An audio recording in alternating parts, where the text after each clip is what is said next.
बहुत समय पहले की बात है। भारत के एक छोटे से कस्बे में हरियाली से भरा एक सुंदर गांव था। नाम था सत्यपुर। ये गांव अपने खेतों, तालाबों और मेहनती लोगों के लिए मशहूर था।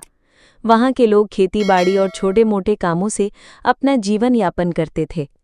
लेकिन इस गांव में सबसे ज्यादा सम्मान एक गरीब पर बेहद ईमानदार लड़के को मिलता था। उसका नाम था रामू। रामू बहुत ही गरीब किसान का बेटा था। उसके पिता के पास थोड़ी सी जमीन थी, लेकिन सूखे और बेमौसम बरसात के कारण खेती से ज्यादा आमदनी नहीं होती थी।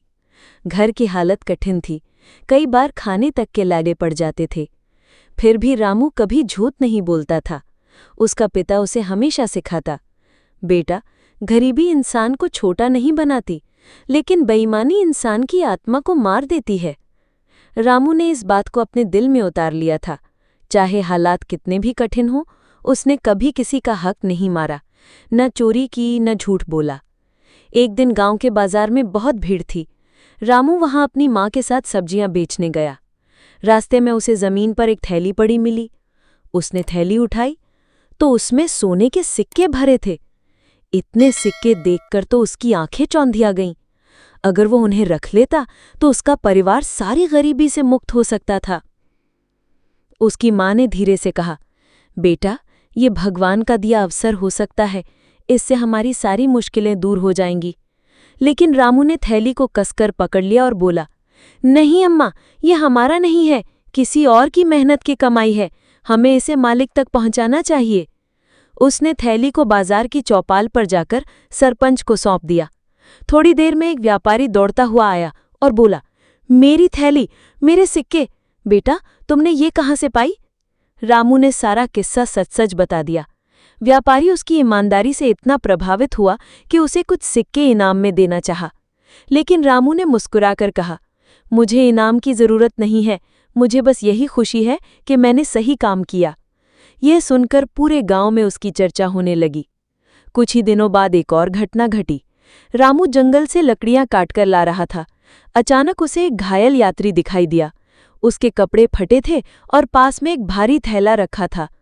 रामू ने पानी पिलाया और उसकी मरहम पट्टी की। जब वो यात्री थोड़ा ठीक हुआ तो बोला, बेटा, तुमने मेरी जान बचाई है। मेरा नाम राजवीर है और ये थैला मेरे राजा का खजाना है। डाकुओं ने मुझ पर हमला किया और मैं किसी तरह बच निकला। अगर ये खजाना राजा तक न पहुंचा तो मेरी जान ले ली जाएगी। रामू ने बिना सोचे कहा, चिंता मत कीजिए, मैं ये खजाना सही जगह पहुंचाऊंगा। वो पूरी रात बिना डरे राजमहल की ओर चल पड़ा। रास्ते में उसे डाकू मिले जिन्होंने उसे डराने की कोशिश की, लेकिन रामू की सच्चाई और बहादुरी के आगे उनका चालाकी काम नहीं आई। अगली सुबह वो थैला राजा के महल पहुंचाया। राजा को जब ये पता चला कि एक गरीब लड़का खजाना ईमानदारी से लौटा लाया है तो वो बहुत खुश हुआ। उसने रामू को दरबार में बुलाकर कहा, बेटा, तुम जैसे ईमानदार लोग ही इस राज्य की शान है। मैं तुम्हें सोने चांदी और जमीन का इनाम देता हूं। लेकिन रामू ने झुककर कहा, महाराज, मुझे इनाम की इच्छा नहीं है, मेरी मेहनत और ईमानदारी ही मेरा सबसे बड़ा धन है। राजा ने मुस्कुराकर कहा, तुम इनाम लो या मत लो, लेकिन तुम्हारी ईमानदारी का फल तुम्हें जरूर मिलेगा। राजा ने गुप्त रूप से आदेश दिया कि रामू को उसकी पढ़ाई के लिए मदद की जाए और उसके परिवार को खेती के लिए उपजाऊ जमीन दी जाए। कुछ ही सालों में रामू ने पढ़ाई में इतना अच्छा प्रदर्शन किया कि वो गांव का सबसे बुद्धिमान युवक बन गया। लोग दूर दूर से उससे सलाह लेने आने लगे। रामू की ईमानदारी, मेहनत और सच्चाई ने उसे गरीबी से ऊपर उठा दिया। आज वो किसी राजा से कम जीवन नहीं जी रहा था, लेकिन उसके मन में वही विनम्रता और सादगी थी। गांव के बच्चे जब उससे पूछते, रामू भैया, क्या ईमानदारी से सचमुच फल मिलता है, तो वो मुस्कुराकर कहता, हाँ, ईमानदारी का फल भले देर से मिले, लेकिन वो हमेशा मीठा और स्थायी होता है।